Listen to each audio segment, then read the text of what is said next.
On this episode of Mike Drop Dallas, we talk about two of our favorite things, sports and sports business. We're going to be joined by local radio legend, now podcaster Dan McDowell to talk Rangers, Stars, Mavericks.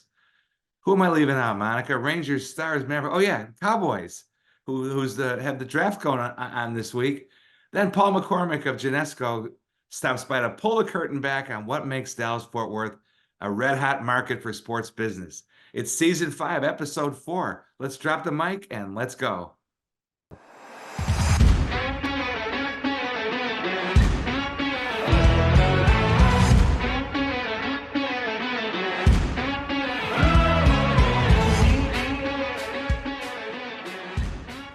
Welcome to Mike Drop Dallas, everybody, the official podcast of the Dallas Sports Commission.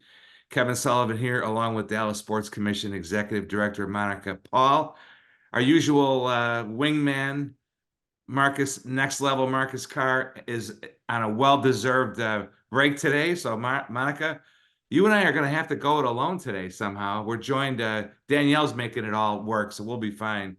Before we get to our guests, as always, we've had some recent mic drop moments. Now, Monica, you're a big golf fan. Oh, yes. No mic drop moment of late is bigger than Scotty Scheffler, our own Scotty Scheffler, and Monica's fellow Texas Longhorn Scotty Scheffler, winning his second Masters and then following it up with a win at the RBC Heritage at Hilton Head. So he got the green jacket, and then the next week he gets the red plaid jacket they give out there at Hilton Head. Something that hasn't happened since Bernhard Langer did it way back in 1985. And by the way, Monica, the last player on the PGA Tour to win the week after a major was Tiger Woods back in 2006. Now, where does Scotty stand on your list of favorite PGA Tour golfers? Oh, I think he's easily in the top 3. You know, I've got George Spieth. I've got I'm a Tiger fan as well. Yeah. Then I'd say Scotty. Brooks used to be up there, but he's since kind of fallen down the list. Another mic drop moment is the Dallas Wings selling out season tickets for the first time in franchise history. We're going to talk with both of our guests today about the surge in interest in women's sports. This is a big deal, but maybe not the biggest news with the Wings. There are reports about the Wings moving to Dallas from their current home on the UT Arlington campus. What do you make of that, Monica? Well, I think this is exciting news for the Wings, for the city of Dallas, actually for many groups actually looking to move to Dallas, knowing that we're going to have another arena downtown that's going to be renovated and has hosted many events, but is actually going to be new. So from a Wings standpoint, I couldn't be more excited to be downtown city center. You know, they already have great partnerships that they've developed with the Dallas Mavericks. I just see the energy that we're seeing in women's sports, women's basketball. We've seen what NCAA Women's Final Four looks like here and the support that comes along with it. Things have been surging already for the Wings while they are in Arlington, and I don't see that stopping. I just see that to be continual growth for them. So we'll be excited if the city council does pass this, that there'll be new residents of Dallas in 2026. Very exciting. I know there's always World Cup, FIFA World Cup 2026 action going on. What else is happening at the Sports Commission? Well, Vex Robotics is taking over the Kay Bailey Hutchinson Convention Center right now as we speak. They're announcing their new game, the arena competition is going to be kicking off. So really excited to have them back. Doing a lot of prep work for this summer for Copa America. We're anticipating a lot of teams, not only the ones playing here, but some of them flying into DFW as they start to prepare for some of their other matches. So that's been exciting. A lot of World Cup work going on now that, that match schedule was released in February, starting to get a little bit deeper in a lot of the planning phases. So for whether it be transportation, sustainability is doing great. About to start some critical human rights work. FIFA's going to announce their human rights framework. We had a great committee that put together a plan 2 to 3 years ago during the bid phase. So looking to really re-engage there. And probably the most critical piece is hoping to go out to market in May to start having some discussions about host city supporter program.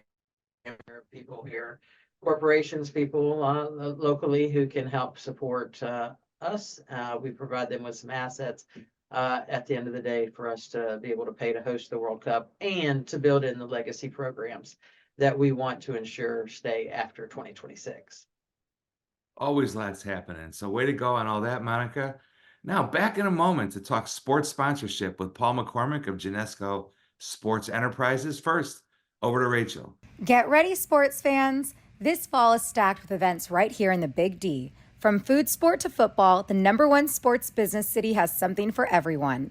Head to DallasSports.org to sign up for access to exclusive ticket announcements, discounts, and pre-sales to be part of the next big win. Thanks, Rachel. And now we're pleased to welcome to Mic Drop Dallas, Paul McCormick. He's been with Genesco Sports Enterprises for over 6 years. He's been a VP. That means he's a big shot over there since 2021. Prior to that, much of his career was spent in the UK. So we're looking forward to getting that perspective. You know, Genesco and Paul, John Tatum is a friend of the podcast. Genesco, that's the founder, co-founder. Genesco is another one of those Dallas-based companies that happens to be a national and maybe even global powerhouse in sports marketing. Paul has worked on marketing campaigns with brands such as American Airlines, Red Bull, Tag Heuer, Microsoft. We've heard of all of them. Back in the day, worked at Major League Soccer for a bit, has lots of marketing experience in the global soccer space. Paul, welcome to Mic Drop Dallas. Thank you. Pleasure to be here. So, Paul, we want you to explain a little bit to our listeners exactly what is Genesco, how do you use sports to connect big brands to customers? Yeah, sure. So Genesco Sports is primarily a sports consultancy, right? So it's really helping our corporate clients identify the right marketing approach to reach their audiences.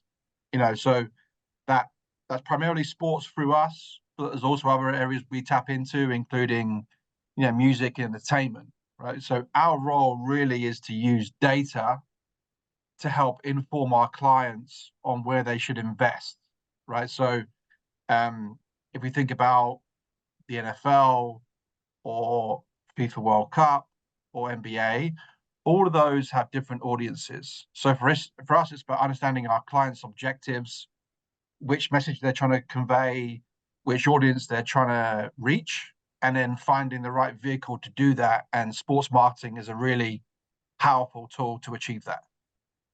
So you're kind of hitting upon my next part in terms of why sports are so important, or maybe the uniquely effective avenue in being able to drive that engagement for some of your brands to be able to target those right consumers.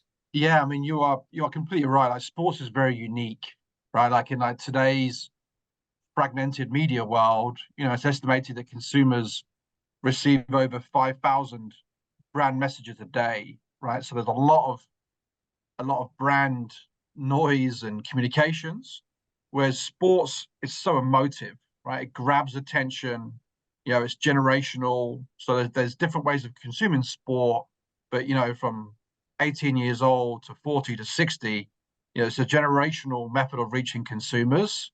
And certainly, the consumption of sports changes. It's ever evolving. It used to be purely broadcast. Now it's very mobile focused, very organic style, less stylized content. But the passion is there, right? So the ability for a corporate client or a brand who's looking to grow their business, sport is really a great accelerator for that, right? Because they can reach audiences, they can tap into their emotions, they can connect their brand to the things people love, and then they can speak to the consumers about their product. So, Paul, the Sports Business Journal just named Dallas #1 sports business city last year in the United States. How would you describe the DFW marketplace from a sports sponsorship standpoint? I mean, we have a lot of different corporate headquarters here. You're talking about the passion, investment in community as well. How would you give an overview of our sports landscape here? Yeah, I mean, I think Dallas Fort Worth is a thriving sports business market. So I moved here in 2017 from London and working in sports marketing back in the UK. And I purposely chose this market to move to. Like at that point, it was already growing, and I feel in those 7 years, things have accelerated so much. Right, you have a really strong corporate business community, right, who's invested in sports, that believes the power of sports, and then linked to that, you've got a really unique fan culture.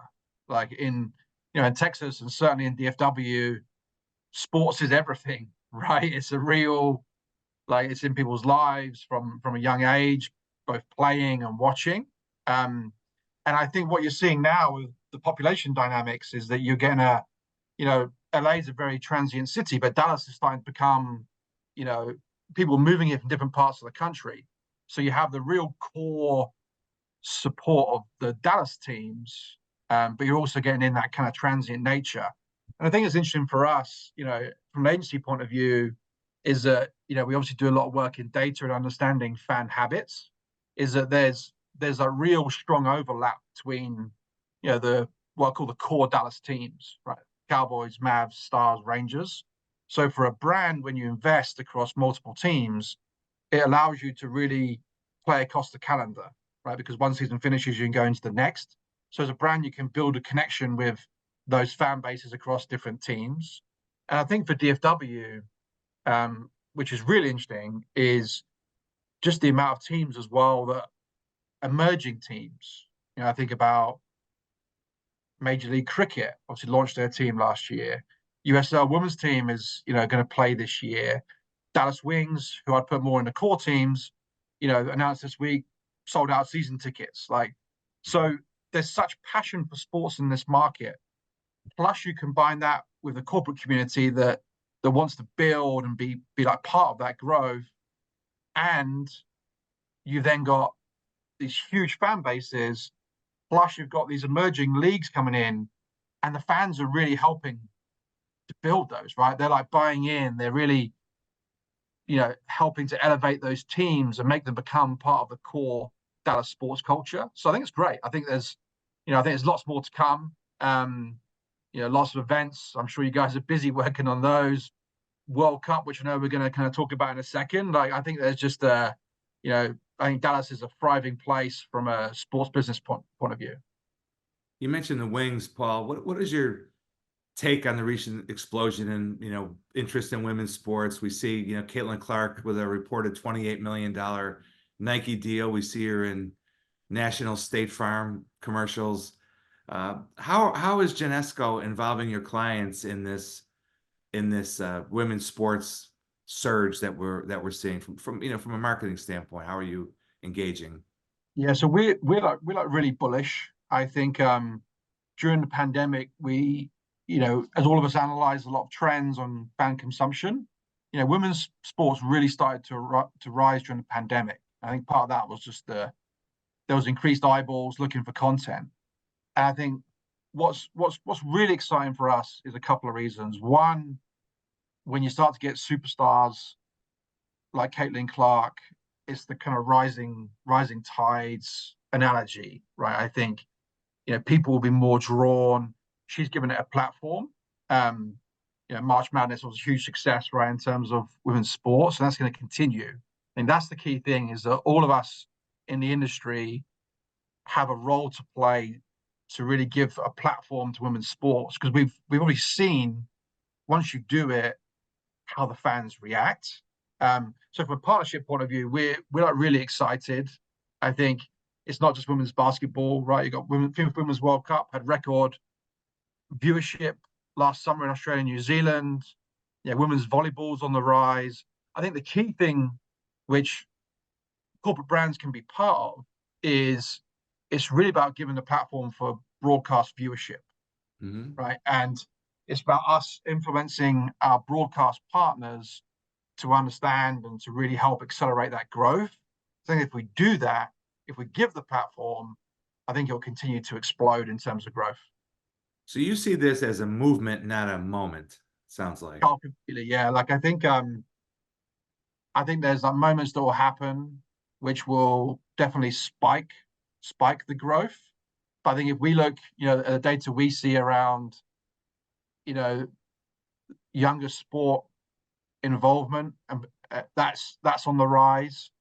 You combine that, the whole ingredients with media are starting to put it on more prime time, give it much more broadcast visibility, and then you add superstars into the mix, and that's a real strong ingredients mix for this to kind of, I think these early years will be seen as kind of phase one of, the growth. But I think for the next 10 years, it's going to be huge. As someone who grew up and worked in the UK, you moved here from London, you mentioned 7 years ago. Were you prepared for the sports business and brand juggernaut that the Cowboys are? Was it more than you expected? Did you understand it even living over there? It's a funny one, yeah. So from a kind of personal point of view, I can give an anecdote. So when I was growing up, my dad used to come and do some work in Texas, and he'll come back, 1991, 92, 93. So when, great times for Cowboys football, and he'll bring back, Cowboys memorabilia and merch, and I'll take it to school. And this was pre-internet days, so it was like he had found something on the moon and brought it back. So I always had a passion for the Cowboys, and then when I moved here, I was, I obviously knew about the team, I knew about the facilities, but being here in market, being here in the US, just blows you away. They are more than a football team, right? They're a lifestyle brand. There's only 5 or 6 of those in the world really that have that clout, that take it beyond sports. And I think, even the like vision the team had for the stadium, for the star, was, industry changing, industry defining even. And I think no one has matched that yet, right? I think that like power they have as a brand, plus the experience you have as a consumer, I think it's, they are best in class in terms of partnerships and how brands can reach consumers.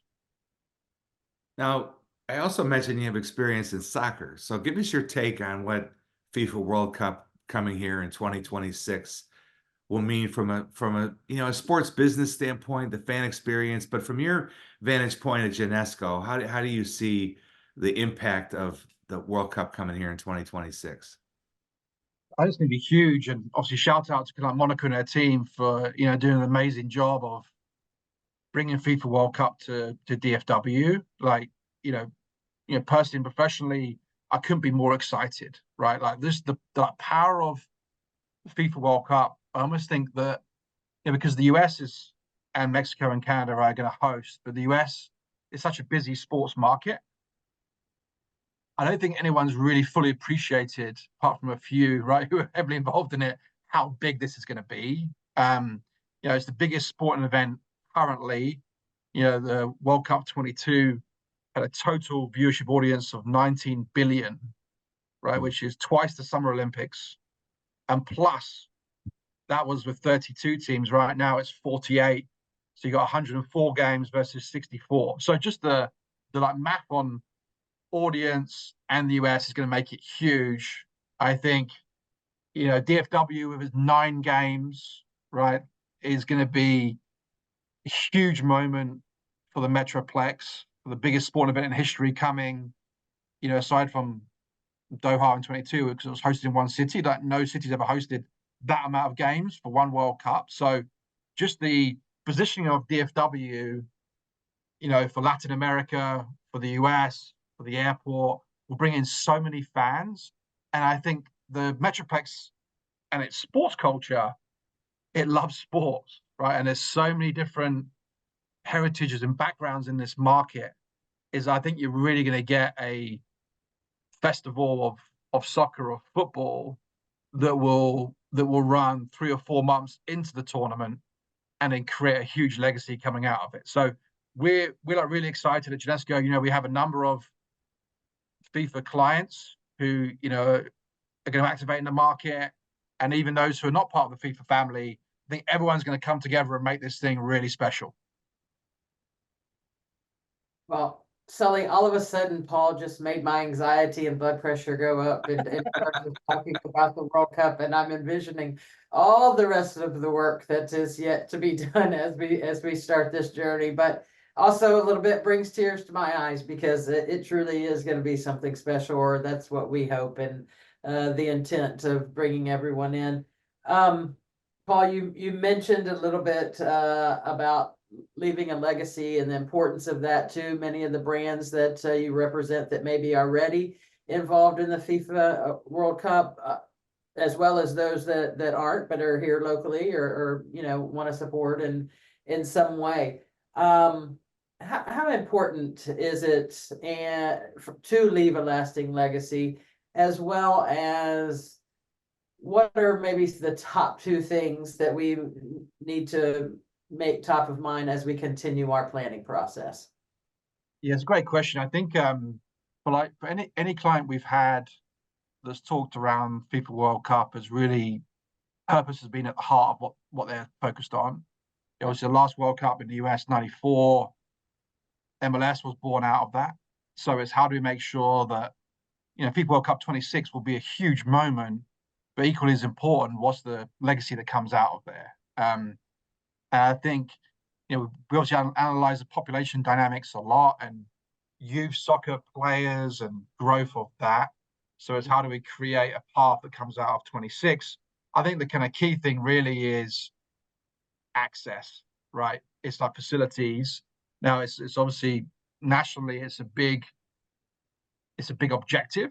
I think locally it's like how does everyone contribute towards that, right? So that's access to playing, trying to solve some of the kind of pay for play challenges that are out there, access to coaching, access to like fields to play. It's interesting with soccer, like unlike most sports, it's a ball, it's a bit of ground, and it's a player, right? There's kind of basic fundamentals which have grown the sport across the world. But I think there's ways we can supercharge that by giving access to different types of coaching, making sure it's not always that structured, because a lot of the time when the best players in soccer are created, it's not actually part of a super structured environment. It's about touches on the ball and creating skills, but there needs to be some direction towards that. So I think that's kind of one part of it. And the kind of second route can be in of like, how does the whole soccer community from Major League Soccer, from US soccer, how does everyone get aligned on objectives? Everyone's trying to do the same thing. So it's really making sure that when they look at 26 and the 20, 50 years beyond that, how is everyone integrated to achieve success?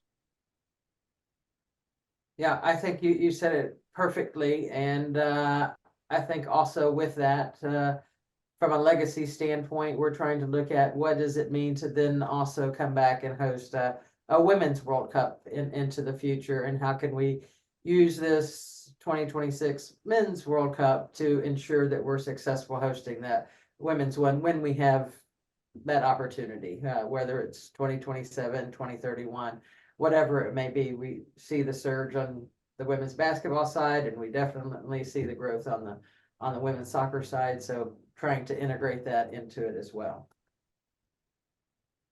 Fingers crossed for 27. Yeah, or 31. Yeah. Well, Paul, I really appreciate you joining us today here on Mic Drop Dallas.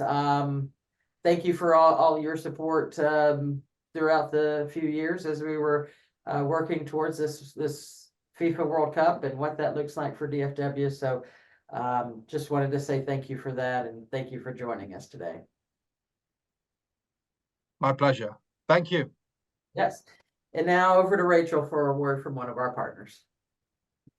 Get ready, sports fans. This fall is stacked with events right here in the Big D. From food sport to football, the #1 sports business city has something for everyone. Head to dallassports.org to sign up for access to exclusive ticket announcements, discounts, and pre-sales to be part of the next big win. Thanks, Rachel. And now we're happy to welcome Dan McDowell to Mic Drop Dallas, longtime ticket mainstay. You remember him from the Bad Radio program with friend of the pod, Bob Sturm. And then the Hang Zone with the great Jake Kemp. Of course, they departed in June of last year. We won't get into all that. But Dan and Jake, stayed positive and said, let's try something different. And they have, transforming their Hang Zone show into the Dumb Zone podcast. Dan is a self-described chill guy, but we know he'll have some hot takes for us on all that's happening on the local sports scene. So, Dan, welcome to Mike Drop Dallas. Really appreciate your time today. Yeah, thanks for having me. I'm intimidated by your former guest list. I didn't realize Bob was part of that. So now I'm really the bar has been raised. Yeah, Bob has been on at least once, maybe twice, but you're up to the task. I have no doubt. So first, let's start. Tell our listeners about the Dumb Zone and how you're using Patreon as part of that. Several months in now, how's it going?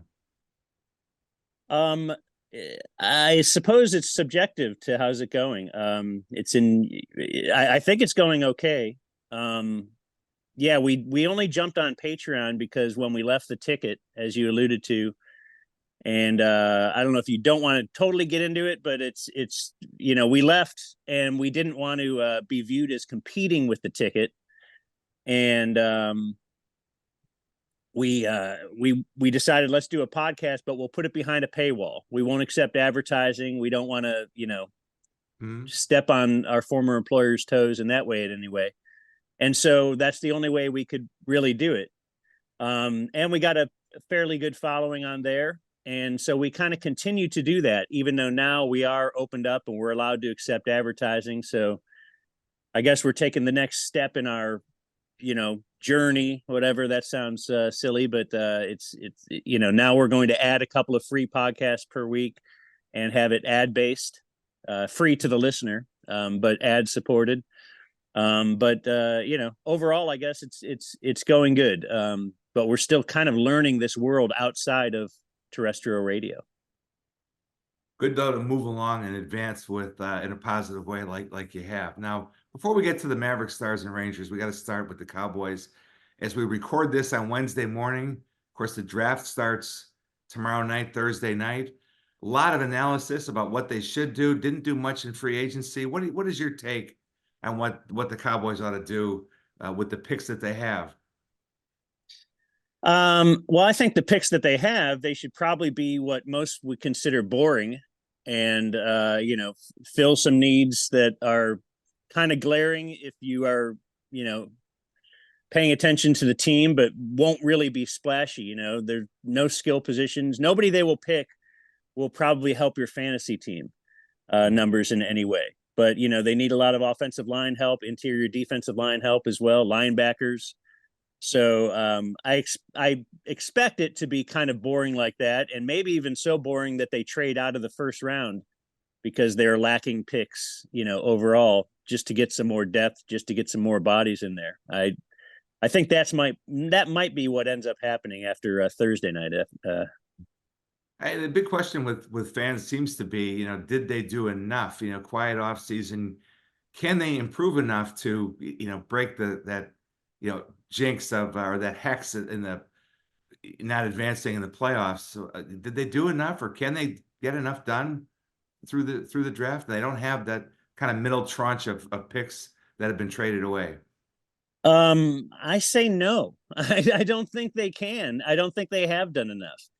I share the frustration of many Cowboy fans to what are they doing?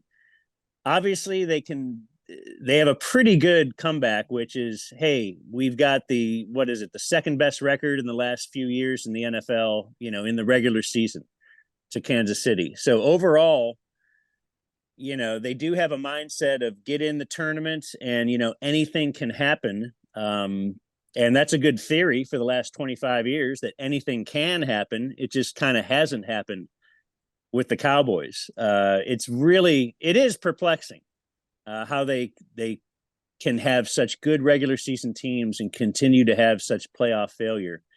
But it's also perplexing when you know that they're the highest valued franchise in sports or, certainly in the NFL, and they continue to not seem to, Jerry will say we're all in, but what have you seen to suggest that they're, all in, that they're totally going for it, that they're going to add something this and this, there's no splashiness. It's frustrating, it's perplexing, and I suppose hope is the only way that you can really squint and see this thing getting better. They are a playoff team, so that's good. There's a lot of teams that would love to be able to feel that going into a season, but it does seem those teams around them are really trying hard to keep doing things. Philly making moves, all these teams are just trying to get better, it seems. And the Cowboys almost seem happy to be where they are, and that, hey, maybe things will fall different come this season. We'll see. Now, shifting gears to the Mavericks, huge win last night in Los Angeles. Great defensive effort, which is not something we say a lot about that group. And they stepped up last night. So even the series against their the third time, of course, they're playing the Clippers. What do you think is in store for games 3 and 4 at the AAC? Can they lock this thing down? Kawhi back in the lineup. What do you think? Man, I really hope so. I'm really, really high on the Mavs right now. Is really obviously as their second half of the season or after the trade deadline, how they've been playing. It's been awesome, and nothing could have been, what could have been worse besides, I suppose, a Luka injury in Game 1. That was as puzzling as the Cowboys' playoff failures, even more so. Just the way they've been playing. That lineup was like, what was it, 15 or 16-1 going into that game. That's particular starting lineup. So just to be smacked in the mouth like that, and then to come back last night with that great effort, boy, late it seemed worrisome, But they pulled it off. I went into this thinking the Mavs are going to win this thing in 6, maybe even 5, just the way they've been playing. The expectations are really high. I think it'd be a supreme disappointment to not get past the Clippers in the first round. Used to be a lot more predictable. And what I find very interesting is that, if you look back through Major League Baseball or the NFL, how they used to really, really be against free agency and player movement because that would upset the balance of the league. Well, if you look at the NBA, the balance of the league there's never been more balance. It kind of used to be, if the Bulls were good, that you knew they were going to be in the finals. Even the Cavs and Warriors for many years, you kind of knew that's going to be your final 2 teams. Right now, are you confident in picking the final 2 teams in the NBA? I think, never has there been more parity in the league. And I don't think anybody would have predicted that when kind of LeBron made his decision and really what I think has started the player empowerment movement to where, different teams can be, the Clippers could go all the way. The Mavs could go all the way this year. I don't think it's going to be tough getting through Denver, but, anything can happen these days. So I'm really loving it. Yeah, it's great. So, Dan, I know you're very high on the Mavs. So now we're going to talk about how you're feeling about our Stars. We're recording this on the morning of Game 2 of the Stars Golden Knights series. Dallas is down 1-0, has given up home ice advantage. What is your take? Can the Stars come back and advance here? Yeah, I think they absolutely can. The NHL has, had the parity that I speak of in the NBA for quite some time, though. Anything can happen in the NHL playoffs. An 8 seed can beat a 1 seed. It's always been kind of unpredictable like that. You can get a hot goalie, you can get a certain guys get really rolling. The Stars are stacked though, so you got to like this team. It kind of seems like they've been on the uphill climb to where they've got the mix of really young talent, good young talent with their veterans. So I certainly Vegas is a tough draw to have a finals team from last year be such a low seed. And of course, Stars fans are very aware that they perhaps manipulated the salary cap a little bit to get themselves in this position. But that makes it fun, you know. So yeah, anything they did give up home ice, but I don't know what that really means. I think it'll be a 7-game series no matter what. Yeah. Well, I think it's very exciting here to have both Mavs and Stars in the playoffs again at the same time, feeling strong, and hopefully we'll progress. So now we're going to switch over to the Rangers. Rangers are in second place, just over 500 or around 500. What's your take on our Rangers coming off that World Series win? Well, my take is that last year was obviously amazing. Baseball, kind of the same thing as a sport. You know, any team can end up winning it. I don't think you would have gone into the playoffs saying the Rangers are the best team in baseball when you started the playoffs. But it's you know, it's about how you finish it. I think they won. It's almost like they won it ahead of time, ahead of Chris Young's schedule. I've been fascinated by the Rangers for the past couple of years too, because they've done things very different. Whereas, you know, your Houston Astros kind of set the model a few years ago, which was, all right, get really, really bad, trade away everything you have, don't spend any money, just get young talent, you know, flood your farm system. And then after those players start to develop a little bit, now you get, now you'll add a key free agent or two, and now you'll make a big trade for some veteran leadership. And that's how we can move into, you know, being a dominant team for a long time. And you know, the Astros clearly are. They're very good. Maybe mix in a little surveillance as well, and you've got yourself a World Series champion. The Rangers, though, they went out and signed huge free agents while they were a bad team. They didn't add to like a already getting good team, you know. So they did it in the opposite form. They did prove that spending money does work. You know, go get the right guys, spend the money on the right guys. And then the young talent is kind of coming up and developing around them.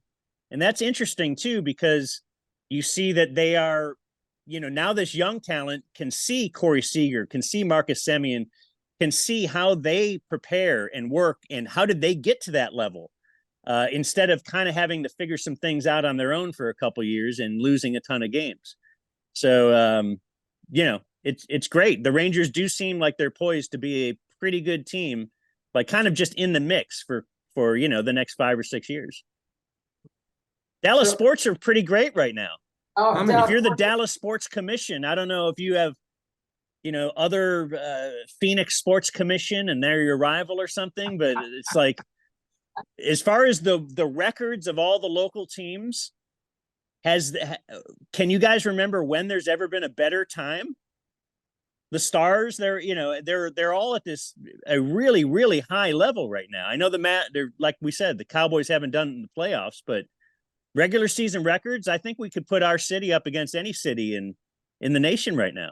You know, you make up a good point. I'm going to start some banter with some of my counterparts in some of the other cities after this. Watch out, Orlando. Here comes Monica. Yeah, a sport after sport type of basis, depending on where we're at. But boy, I can poke the bear on this one with a few of them. Dan, you need to get yourself some of those sports bets that the mayors are all in on. You know? Oh yeah, I've done one of those actually. It was on the World Series with Janice Burke out of Houston, and it was a Powerade challenge. So I think she had blue Powerade that her staff got to dump on her. So, but okay. Yeah. Is there video of that? Oh yeah, there's video of that. Yes. So you would have had to have that. I would have had to have that. Yes, if the Astros would have won. All right, I feel like that's going to get you the clicks, the downloads. Well, Dan, before I turn this back over to Sully, just want to get your take on the women's basketball, the Dallas Wings, the WNBA. Obviously, we're a lot of hype coming up about Caitlin Clark coming to Dallas, playing with the Indiana Fever, playing our Wings in the first preseason game. Sully and I were talking earlier about the possibility of the Wings moving to Dallas to Auditorium downtown by City Hall. So just want to get your take on that. Yeah, I'm not much of a WNBA fan, but I'm very aware of Caitlin Clark, as we all are, and it's kind of interesting just to see what's going to happen. Is it just a moment that women's college basketball had and women's basketball in general, and that'll kind of fade away, and she will blend in? But if she comes into the league and does kind of if she plays like she played in college, where she's chucking them up from near half court and making them, and just kind of dominating the way she did, that style of play is pretty fun. Brittany Griner was a pretty big deal in college too, but then she kind of joined the WNBA, and she's still, a deal, but it's not like a must tune in type of thing. But the fact that Caitlin Clark already has like teams, moving venues so they can get more fans in the games and all that when she comes to visit, that's, it's kind of a sign that things are a bit different. I remain skeptical as to whether the WNBA will ever be anything of of importance that we want to really pay attention to all the time. But I'll be excited to see if it does happen. We have to leave you with a couple more questions, Dan, and I want to start with World Cup. We have, obviously the FIFA World Cup coming in 2026, which has consumed untold countless hours, days, weeks, months, and even years of Monica's life. I don't know how big of an international soccer fan you are, but what do you think that could mean? I mean, this is, obviously a huge deal. What could it mean to our community as a sports market? Man, you guys are giving me my the subjects that I am least knowledgeable about as we WNBA, and now we get to World Cup. I really have very little on the soccer field, as far as knowledge. I have very little knowledge about anything anyway. But soccer is way down there. I think it's cool. But I have no idea of the economic impact and all that kind of stuff. I always remain skeptical about that stuff too, but clearly, the World Cup is a different animal because a lot of people, will travel here. I remember the day that they were calling, you guys were big on that, right? That they were actually awarding the final, and it was very disappointing to all those. I think everybody assumed that Dallas was going to get that, or, Arlington, the DFW area, we can say. But we got more games than anybody else, so that was the good news. Yeah, we got a lot of games. Yeah. But it's it's tough, I guess, to compete with New York if they're just always New York, and we can always just default to that. Right, or New Jersey. Yeah, that's right. That's where the final is. It's New Jersey, actually. No, but you're right. That's tough to compete with that market. Hey, Sully, don't worry. I'm going to make it my mission here over the next 2 years to make sure that Dan knows about soccer and World Cup. I will educate him and provide him with all the information from a World Cup standpoint. So the next time we do this, he's going to be spewing. Soccer is going to actually be moving up on his list. So I have time to learn. Yeah. The World Cup's like not next month, right? 2 years, plenty of time. Plenty of time. Now, the last thing I wanted to ask you is our on-air producer. There's a rumor that our on-air producer, Next Level, Marcus Carr, was an intern on your radio show. It's actually his first internship in college. So this goes back, not many years, but a few years. 2019. Yeah. So what, you got any good stuff on Next Level, Marcus Carr? Stories or memories of his performance as an intern on Bad Radio? All I know is he was very good. So we had, when we had interns, when I worked at the Ticket, we would have 4 to 8 a year, actually. And so we've had hundreds of interns over my time there.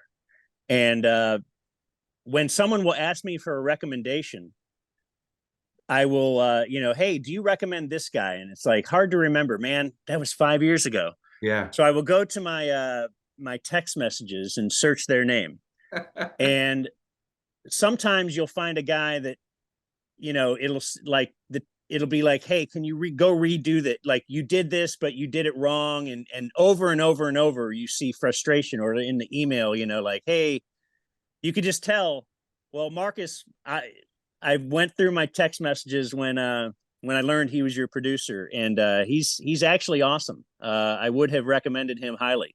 So I'm glad that he's in the business and doing well. He has made something of himself, and even got a graduate degree at SMU. And of course, he's a a titan over at Tony Fay PR, which is kind of running the world. So the award-winning Tony Fay PR, I should say. So yeah, we love Marcus and are grateful that we have him helping out with Mike Drop Dallas. So Dan, thanks for your time today. This was fun. All the best with the Dumb Zone podcast, both free versions and through Patreon. Glad to see that that's going well for you and Jake. Your voices need to be heard here in Dallas, Fort Worth, and beyond. So thank you for joining us today. Okay, and Monica, we'll talk soccer throughout the next 2 years. Sounds great. I look forward to it. All right, thanks, guys. All right, thanks, Dan. So on behalf of Monica Paul and the Sports Commission, thanks to Dan and Paul McCormick for joining us. Thanks to the Mic Drop production team, Merrick's Gooden of Tony Fay PR, Alex Gilbert over at the Sports Commission, Danielle filling in for Marcus Carr this week, and of course our showrunner, Tony Fay. Until next time, thanks for listening, everybody.